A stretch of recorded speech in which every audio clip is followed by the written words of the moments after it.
The planet Prod and its people are dying. No one seems to recognize the dystopia they live in. One young boy, Tumanos, who keeps hope alive for everyone, may have found the key to their salvation. Among the content and happily rationed populace, can he find anyone to aid in his undertaking? Or even care? Hello everyone, thank you for joining me for our second video ever, Behind the Comic, Black Speck. I am L.W. Allen for Dance Panda Comics.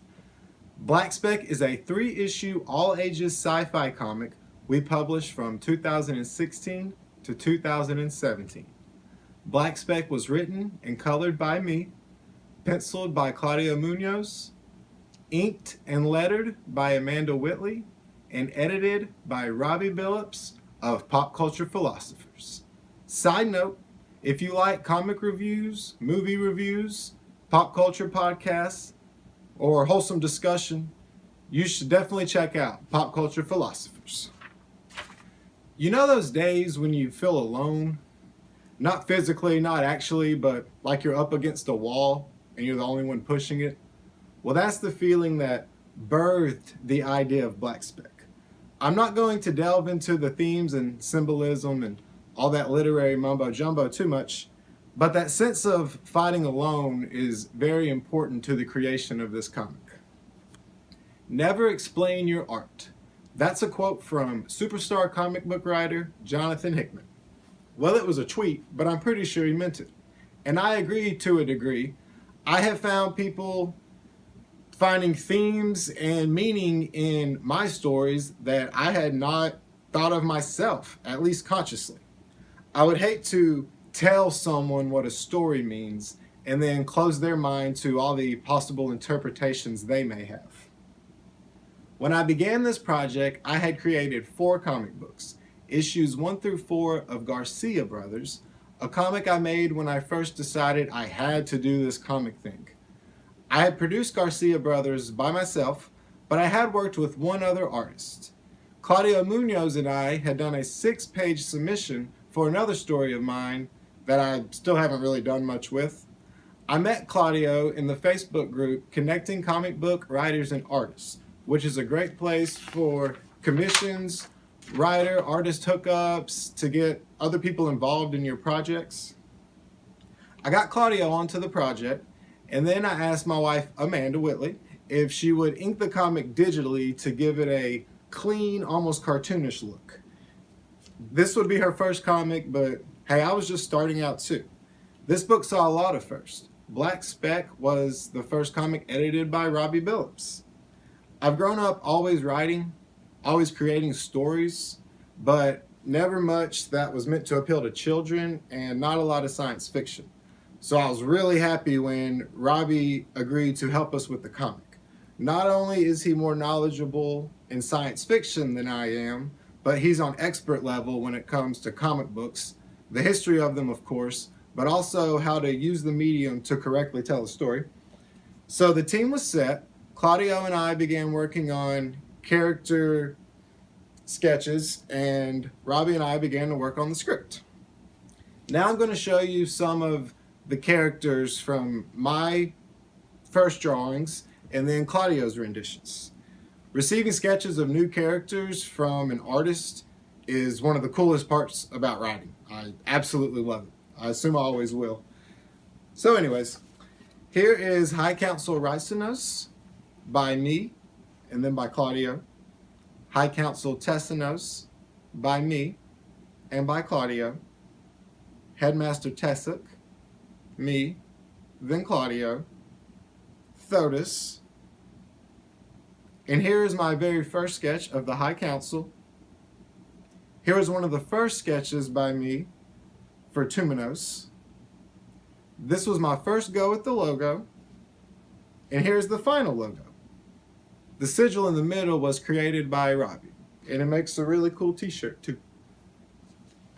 Black Speck's look and aesthetic are obviously based on ancient Egypt, and the characters are even symbols for Egyptian gods. I'll say the main reason for all the Egyptian influence is Robbie and I just really dig it.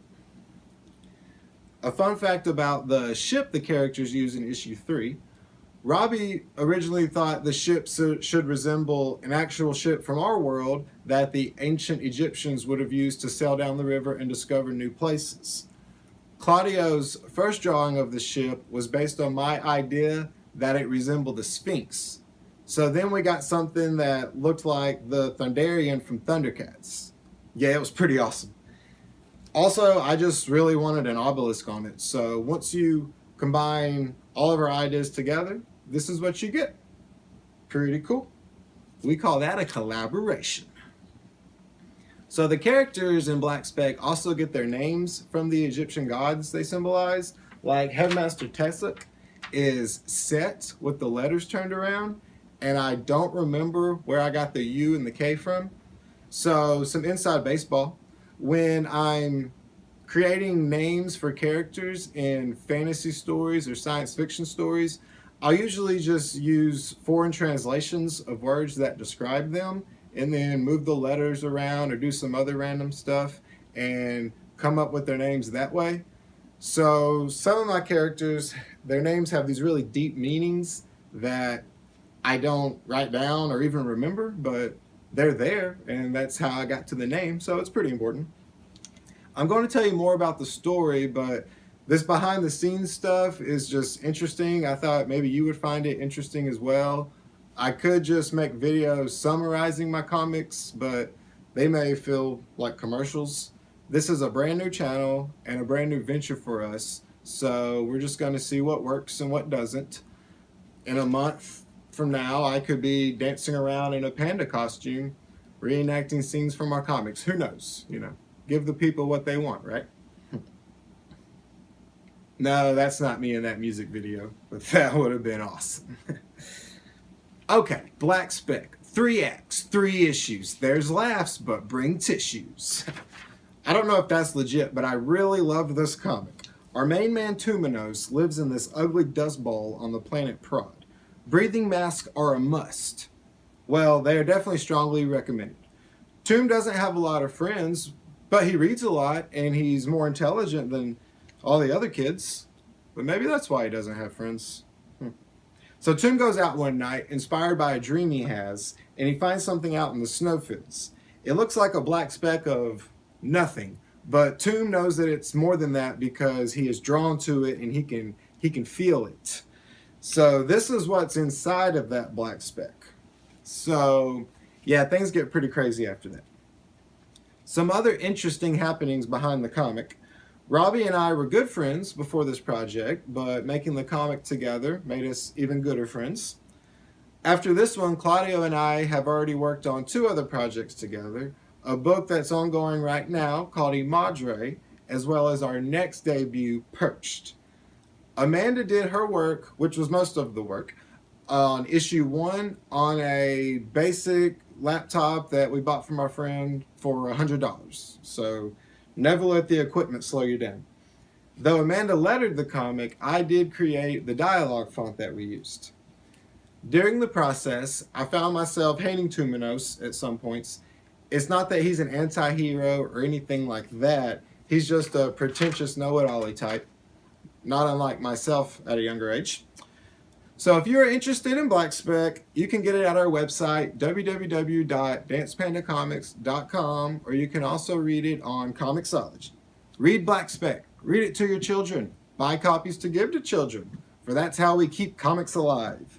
Thank you all for watching Behind the Comic, Black Speck. I hope you have a wonderful rest of your day, and I ask you to please keep dancing.